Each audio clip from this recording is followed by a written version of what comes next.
নমস্কার বন্ধুরা, পশ্চিমবঙ্গের ভোটার লিস্ট সংশোধন নিয়ে একটা বড় খবর সামনে আসছে। যাদের নাম ভোটার লিস্ট থেকে বাদ যাচ্ছিল এবং যাদেরকে হিয়ারিংয়ে গিয়ে হয়রানি হতে হচ্ছিল, তাদের জন্য এলো এক বড় স্বস্তি।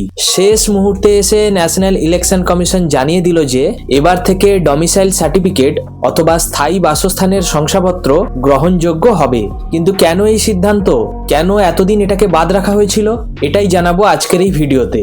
এতদিন পর্যন্ত ন্যাশনাল ইলেকশন কমিশনের দাবি ছিল যে অনুপ্রবেশকারীদের ধরবার জন্য ডমিসাইল সার্টিফিকেট পর্যাপ্ত নয়। ডমিসাইল সার্টিফিকেট যেটা আমাদের রেজিস্টার্ড আছে, সব জায়গায় অ্যাকসেপ্টেড হচ্ছে, বাংলায় বলছে হবে। তাদের ধারণা ছিল বর্ডার এরিয়ার জায়গাগুলো যেমন মুর্শিদাবাদ, দিনাজপুর এবং মালদা, এই সব এরিয়াগুলোতে ডিএম বা এসডিওর কাছ থেকে যে কেউ এইরকম সার্টিফিকেট বানিয়ে নিতে পারে। এর ফলে প্রায় 58 লক্ষ মানুষ বারবার হয়রানির মুখে পড়েছে, কারণ এদের ডকুমেন্টসে প্রবলেম থাকায় হিয়ারিং এর জন্য বারবার ডাকা হচ্ছিল। এমনকি হিয়ারিং এর সময় হসপিটাল থেকেও লোককে যেতে হয়েছে। তখন তৃণমূল কংগ্রেস প্রশ্ন তুলেছিল যে যদি ডিএম বা এসডিও কোনো সার্টিফিকেট দেন তাহলে সেগুলো কেন গ্রহণযোগ্য হবে না। আর এই বিষয়টি নিয়ে বড় বদল এলো যখন মুখ্যমন্ত্রী নিজে সুপ্রিম কোর্টে গিয়ে প্রশ্ন করলেন। They are not allowing the domicile certificate.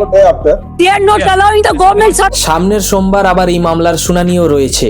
বিশেষজ্ঞদের মতে সুপ্রিম কোর্টে ধাক্কা খেতে পারে এই আশঙ্কায় ইলেকশন কমিশন শেষ মুহূর্তে এরকম একটি সিদ্ধান্ত নিলেন। কিন্তু প্রশ্ন উঠছে, যদি ডমিসাইল সার্টিফিকেট গ্রহণযোগ্য ছিল তাহলে এতদিন এত মানুষকে কেন হয়রানি দিতে হলো? কেনই বা মৃত ভোটারকে জীবিত বা জীবিত ভোটারকে মৃত বলে দাগিয়ে দেওয়া হলো? তৃণমূলের মতে শুধু সার্টিফিকেট নয়, কমিশনের ভুলেও অনেকের নাম বাদ গেছে। যেমন বন্দ্যোপাধ্যায় হয়ে গেছে ব্যানার্জি, দত্ত টাইটেল যার হয়ে গেছে দত্তা।